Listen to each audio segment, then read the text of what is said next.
Bum, bum, bum, bum, bum, bum. Tum, bum, tum, bum, tum, bum, tum. Tum, bum, tum, bum, tum. Buenas tardes a todos y gracias pues, por la invitación a este peregrinaje que pienso que va a ser muy fructífero. Yo pienso y les quiero contar un poco cuál es la formación, porque no necesariamente muchas veces por donde uno mete la cabeza cree que por ahí sale, sino que el camino tiene varias opciones y uno cree que va a salir por un lado y en ese trasegar empiezan a salir otras cosas y otras opciones que son igual de válidas y de maravillosas y de encarretadoras. Mi formación en bachillerato fue muy normalita, como la de todos nosotros. En el bachillerato fue académico, en ningún lado me gustaba mucho la música, pero realmente no estudiaba música en bachillerato. Incluso desde cuando estaba chiquito en la casa me encantaba la música, pero como una hermana cantaba y el otro tocaba guitarra, me ponían a recitar. Y lo que a uno le gusta desde chiquito, eso tarde que temprano sale. Entonces, en bachillerato, un hermano estudiaba guitarra en la Universidad de Antioquia y vi la oportunidad de ingresar mientras estudiaba allá a estudiar música. Y empecé a estudiar fagot, un aparatejo que mucha gente no conoce, es el bajo de la familia de las maderas. Terminé en la Universidad de Antioquia de Educación Musical.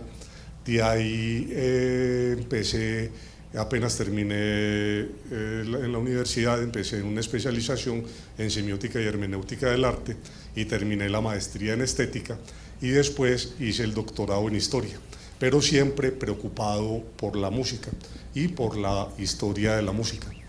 Entonces, lo que uno siempre se imagina y en lo que a uno lo encarreta, desde uno pelado casi siempre empieza uno a deslumbrarse y allá termina tarde que temprano.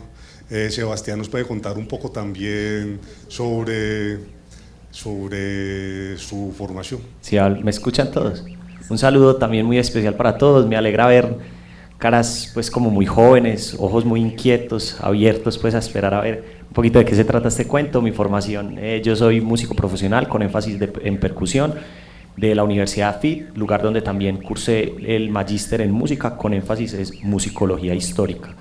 A veces ver un músico genera muchas preguntas, que si toca todos los instrumentos, que si estudió 5 años en la universidad para tocar en el circular, muchas cosas, pero quisiera también invitarlos a ustedes a preguntar quién venía escuchando música en el carro, quién de pronto cantó hoy cuando se estaba bañando, quién de pronto viendo canales para hoy, vi un video en MTV, alguna cosa así. Es decir, la música toca sí o sí todas las actividades de la vida diaria. Entonces, como para acercarla un poquito a eso que a veces parece como tan raro y tan lejano. Y otra cosa que me encanta es que ustedes estén sentados acá, independiente, sí, que nos encantaría que nos acompañaran en la línea de música, pero independiente de eso, es que en la universidad y en el colegio siempre me metí a todas las metodologías de la investigación y eso ayudó después un poco. La cosa es que lo bueno de esto es que no va a ser simplemente de carreta, de sentarse a hablar de metodologías, sino que ustedes empiecen a meterse propiamente en pensar y en reflexionar sobre la música. Muchas veces uno puede pasar años y años sentado en la parte teórica estudiando las metodologías, pero hasta que no se mete uno en el barro y mirar todos los problemas y pensar en los problemas de la investigación, en las áreas que sean, no aprende uno a investigar. Creo que ya entramos un poco en materia de cuál es el área, pero profundicemos y enlacemos esas relaciones que habíamos hecho antes en la conversación sobre la historia de la música. ¿Por qué investigar en la historia de la música o qué es eso de investigar la historia de la música? Desde que salimos de la casa, ustedes se dan cuenta que siempre alguien está escuchando música, cuando no son ustedes mismos. Un primer acercamiento es por el disfrute de la música. Ese es quizás el primer acercamiento que tiene una persona. Pero cuando ustedes ven televisión, cuando ven YouTube, cuando ven cine, empiezan a mirar que la música está inmersa en una comunidad, está metida en una cultura. La música es manifestación de esa cultura y suena de determinada manera y de determinada forma, de acuerdo a cómo se ha desarrollado, a cómo está inserta, a cómo la gente piensa, a cómo la gente se apropia de ellas. Entonces, si uno mira desde la antigüedad, la música tuvo diferentes funciones. Desde la Grecia antigua, miraba la música como una ciencia y estaba metida, incluso en la Edad Media, dentro de las 4 categorías de ciencia que existían en la Edad Media. Si uno mira desde la Grecia, la música servía para formar un mejor ciudadano. Entonces uno se pregunta qué tipo de música era la que se escuchaba, la que se hacía para formar un mejor ciudadano. Está íntimamente ligada a subir los valores estéticos y los valores éticos de la persona. Si uno mira en el siglo XX, no necesariamente a veces pensamos la música como una sola disciplina, pero hay que pensar la música es como las músicas, y dentro de las músicas encontramos la música académica, que llaman otros clásica, erudita, que esa palabra no me gusta absolutamente para nada, sino más bien que tiene un corte académico de reflexión académica. Tenemos músicas populares, dentro de ellas músicas populares urbanas como el rock, el reggaetón, el vallenato y un montón de músicas que ustedes mejor conocen. Tenemos músicas de corte tradicional, de culturas tradicionales entre nosotros que todavía son muy fuertes, como son, por ejemplo, el pasillo, el torbellino, la cumbia, que en este momento se encuentran un poco mediatizadas, pero lo importante es que la reflexión sobre la historia de la música no es la reflexión de un solo tipo de música, es la reflexión sobre la música que a uno le interesa, quiere estudiar, bien sea, llámese, académica, popular o tradicional. Creo que nos han transmitido ya parte de esas motivaciones de su investigación. No sé quién llegó. Llegó otra música, pero cuéntenos un poco más el conocer y el profundizar sobre la historia de esas músicas, las relaciones con las culturas, relaciones que además son relaciones de tiempo, pero ¿qué los motiva a ustedes? ¿Por qué entrar en esos campos? Mira, es muy fácil y a la vez tiene sus complejidades.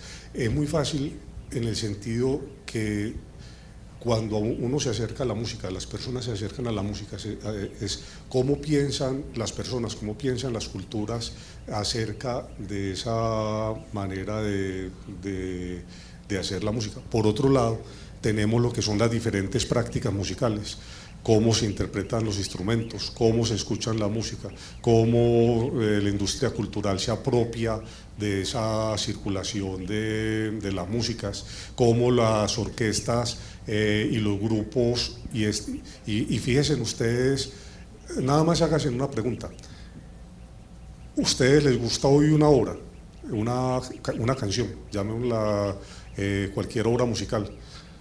Dentro de 3 semanas seguramente están escuchando otro tipo de canción. ¿Eso a qué se debe? ¿Será porque el muchacho que canta o el joven que canta es muy talentoso y tiene una producción muy grande? ¿O será porque hay una industria musical detrás de ello que hace que nosotros consumamos? Hay unos medios de comunicación que hace que los escuchemos, o hay también un gusto personal que nos hace que nos acerquemos a ese tipo de música y dejemos de lado otros tipos de música. Ustedes están en un momento maravilloso, pero a veces también lo que uno mira es que uno a veces se casa por un tipo de música. si uno no piensa una música, sino que se abre a las músicas y hace el recorrido en la radio o en la televisión, pasando por todos los canales, va a ver que hay un montón de posibilidades y de músicas, no de una sola. Entonces es mirar cómo está inserta esa manifestación musical en la cultura, llámese culturas urbanas, culturas populares, culturas tradicionales. Y trasladándonos un poco a la importancia de estas investigaciones o al lugar que tienen estas investigaciones en la sociedad, cuéntenos ustedes desde su experiencia, ¿cuál podría ser esa pertinencia o esa justificación? Mire, hay una cosa, y es que a veces se ha creído que nosotros en Colombia no hemos tenido música. Y si miramos desde la época prehispánica hasta ahora, hay cantidad de músicas.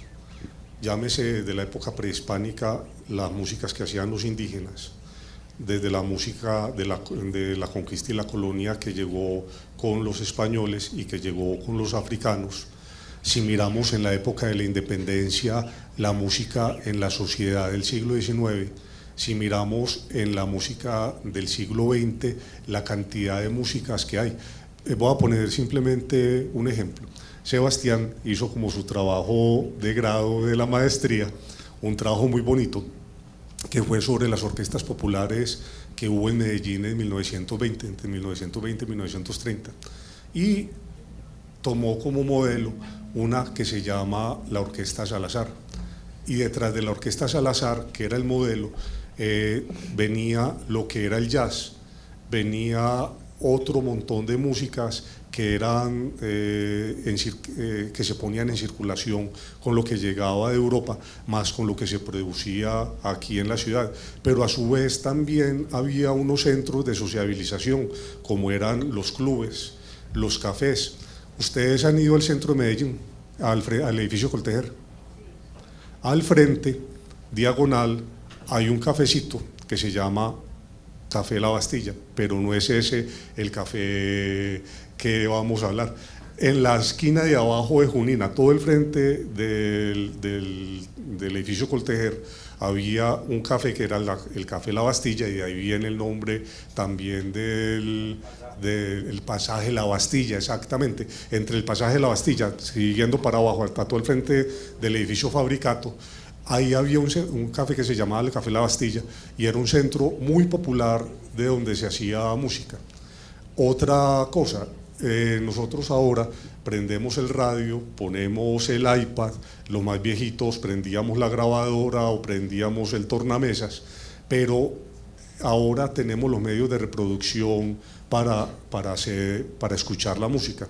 Unos 60 años atrás, si no se hacía la música en vivo en las casas, no se podía bailar, no se cantaba, y ustedes se fijan en sus abuelos y en sus tatarabuelos, que en muchas casas van a encontrar pianos, bandolas, guitarras, y era de todo ese proceso de sociabilización que había en las casas. Incluso se armaban conjuntos musicales, no propiamente entre familias, incluso había familias sí que tenían su conjunto, pero entre los amigos se armaban los conjuntos para que en las fiestas y en la sociabilización se hiciera música. Entonces, si uno empieza a estudiar todos esos procesos, empieza a comprender la cultura y empieza a conocer cuáles han sido esas manifestaciones dentro de nuestro entorno cultural y cuál ha sido la importancia para nosotros de ese quehacer musical. Perdón, Ana, yo quisiera complementar con un comentario también breve lo que acaba de decir el profesor Fernando. Pónganse a pensar en eventos como el siguiente. Hace poco Cristiano Ronaldo cumplió años y pudo haber hecho la fiesta más grande del mundo con la gente más importante del mundo, y escogió un músico colombiano para que le cantara en su fiesta de cumpleaños. ¿Qué pasa con los músicos colombianos? ¿Qué tipo de música están haciendo? Que logran traspasar fronteras que son pues inimaginables en el sentido en que eran barreras que hace 50 o 60 años pues era impensable pensar que un músico colombiano le iba a cantar el cumpleaños a Pelé o a Maradona, qué sé yo, pero es algo que está ocurriendo ya hoy con música que todos conocemos.